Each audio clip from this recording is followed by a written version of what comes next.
My name is Fly. Real name is Jantem Michaelides. And you were born in Thailand? Yes, I was born in Thailand. And how long have you been in England? 5 years and a little bit, almost 6 years. Okay, you came from somewhere outside of Bangkok, right? Yes. So can you remember when you're growing up, the kind of religious practices that the people did? Yeah, there was quite a lot. I was born and I can always see things around me like strings. People take me to temples, things like that, or will be an old lady come in and what you call, they give you flowers. I didn't even know then, but my mom told me flowers and banana leaves, and they call it spiritual kind of thing, and you know, that kind of thing. It's very connected to nature then. Yeah. It's not really Buddhist actually. I'm not quite sure what it is, but it's supposed to help the mother and the child grown up without having anything devil kind of thing disturb you. You know, that's way. So it's keeping a good relationship with nature. Yes, similar to that. Very important, say, in a village. Yes. Because all your natural resources come from the around you, don't they? Like water. Yeah, water, everything's, we're very connected to the nature because I come from countryside. We don't have electricity then. We still live under the candlelights. No cars that time, so we're quite, yeah. All my toys are from leaves and plants and or whatever my parents can make me. For example, of a horse made of banana leaf that we can ride it on at that time. And did you have any prayers, say, to Buddhists with Buddhist chants or anything like that, or is it completely different? Yeah, we do. I can remember vaguely in my mind when I was young, and my mom every single night, every single evening before bedtime, she would pray, maybe in her bedroom or maybe in the room with the Buddha statue and stuff we have. I would sit next to her and listen to her and do this, and we do this all the time. Or even in the Buddha day that we have to go to the temple, I would go with my parents all the time. Once a week or something we do that, and then give the rice and the food for the monk. And the prayers were in what language? It's not Indian, what you call? Pali? Yes, Bali. Yes, exactly, in Bali. I don't understand what that means, but I can remember some of that and I can chant along with my parents. Yeah. So did you have any prayer books at all? Yes. I think most family have a prayer book. I'm not sure now, but in that day we probably have several. I still have it with me now because I couldn't remember how to pray because it's not my own language. It's quite a long one, and they have several type of praying. It depends on what purposes, that kind of thing. So I always have books with me. Then you moved to Bangkok and then you came to London. So how did your practice change as a result? How do I practice? Well, I do it myself at home, or sometimes I would go to a temple in Wimbledon. Sometimes I did meditation, but not so often. Since I live here, my mind changed a little bit. That I'm not in a Buddhism kind of environment, and so my feeling changed as well. And I don't feel, maybe back there at home I live on my own, I look after myself. I need to depend on something that make me feel happy or confidence. Sometimes Buddha or the charms thing could help me, but over here I don't need those things. I'm pretty happy. My husband looking after me very well, so I hardly need those, unless in some times I have the real trouble that I can't get off. I maybe chant in my bedroom for a little bit, 5 or 10 minutes, and it's make me feel happier. So do you have an altar in your flat? And so, Altar. A table with the Buddha. oh no, I don't. That's the problem. That's the problem because I don't bring a big statue Buddha like we have back there at home. We have several type of Buddhas. We have tables there, but then it's too big to bring over here. It's too difficult because I don't see how people do it. The Buddha thing, you're supposed not to put it in the low position on the floor or thing like that, or if you put it together with your luggage and then your clothes and everything will go on top, which is not good. So I don't know how to bring it over as well, so I don't have the table for that.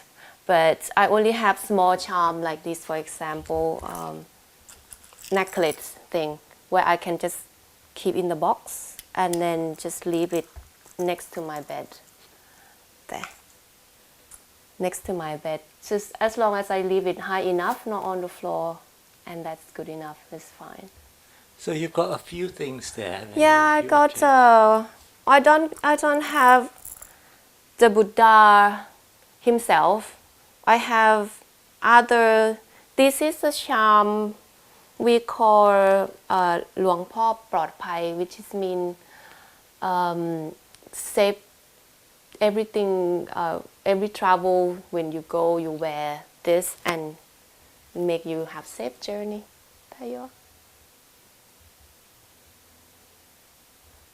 My mom gave this to me when I was very little, and it's this one always with me.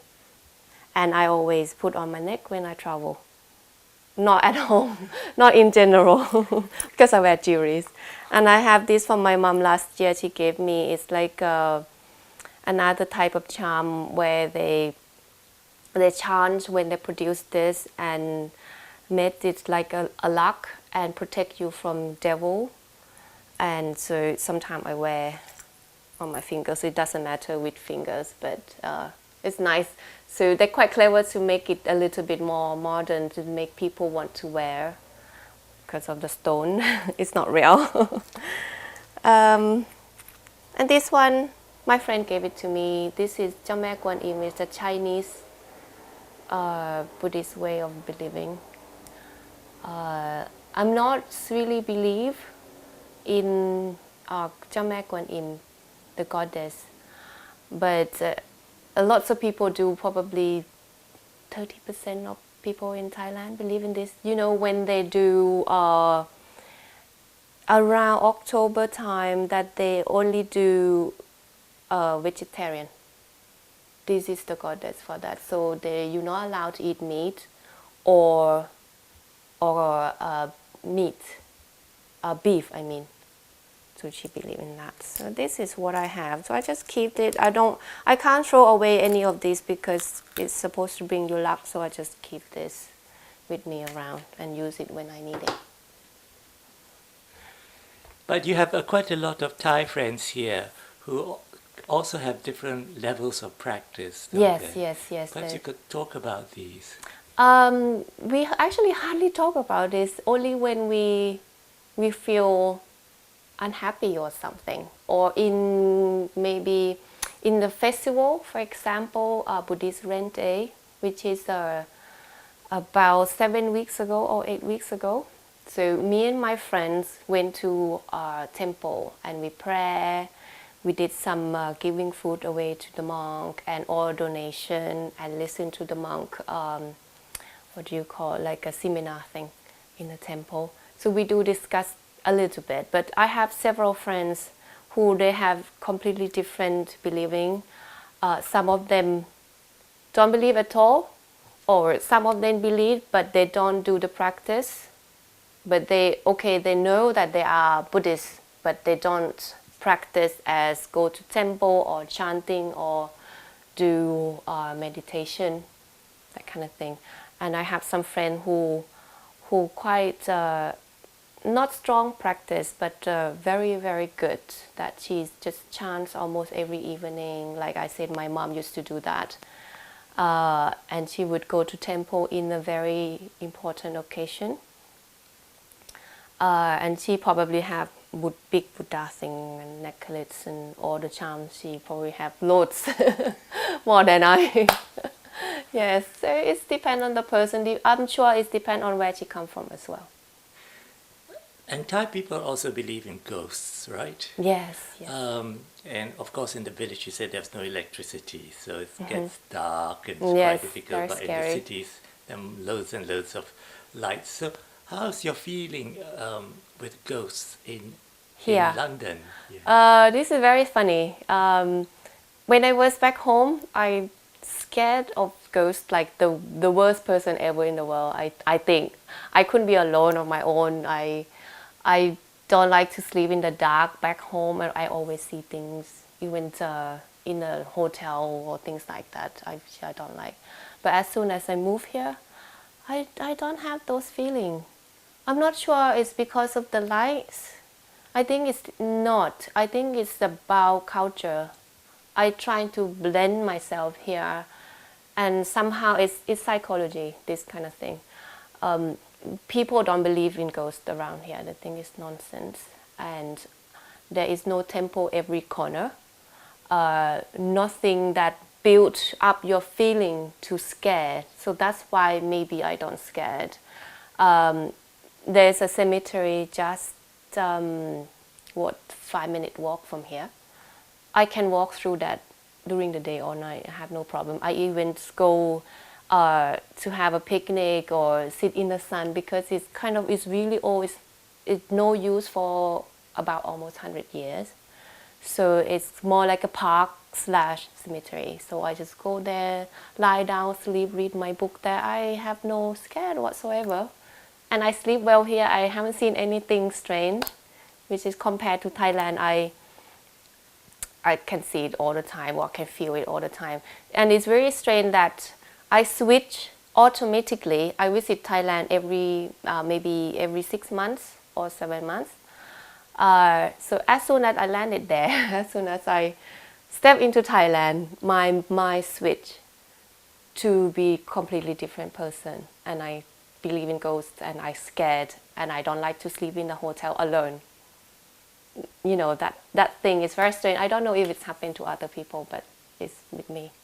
Very interesting. Yes. Well, thank you very much. You're welcome. You're welcome.